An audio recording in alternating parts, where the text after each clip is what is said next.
بسم الله الرحمن الرحيم طه ما أنزلنا عليك القرآن لتشقى إلا تذكرة لمن يخشى تنزيلا ممن خلق الأرض والسماوات العلى الرحمن على العرش استوى له ما في السماوات وما في الأرض وما بينهما وما تحت الثرى وإن تجار بالقول فإنه يعلم السر وأخفى الله لا إله إلا هو له الأسماء الحسنى وهل أتاك حديث موسى إذ رأى نارا فقال لأهلهم كثوا إني آنست نارا لعلي آتيكم منها بقبس وجد على النار هدى فلما أتاها نودي يا موسى إني أنا ربك فاخلع نعليك إنك بالوادي المقدس طوى وأنا اخترتك فاستمع لما يوحى إنني أنا الله لا إله إلا أنا فاعبدني وأقم الصلاة لذكري إن الساعة آتية نكاد أخفيها لتجزى كل نفس بما تسعى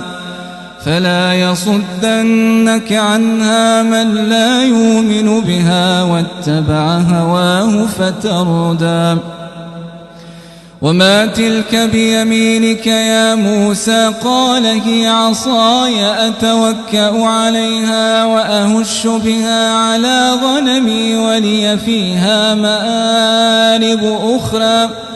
قال ألقها يا موسى فألقاها فإذا هي حية تسعى قال خذها ولا تخف سنعيدها سيرتها الأولى واضمم يدك إلى جناحك تخرج بيضاء من غير سوء آية أخرى لنريك من آياتنا الكبرى اذهب إلى فرعون إنه طغى قال رب اشرح لي صدري ويسر لي أمري واحلل عقدة من لساني يفقه قولي واجعل لي وزيرا من أهلي هارون أخي أشدد به أزري وأشركه في أمري كي نسبحك كثيرا ونذكرك كثيرا إنك كنت بنا بصيرا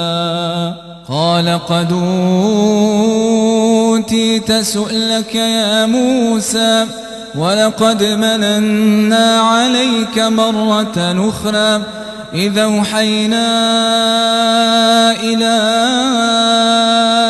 أمك ما يوحى أن اقذفيه في التابوت فاقذفيه في اليم فليلقه اليم بالساحل ياخذه عدو لي وعدو له وألقيت عليك محبة مني ولتصنع على عيني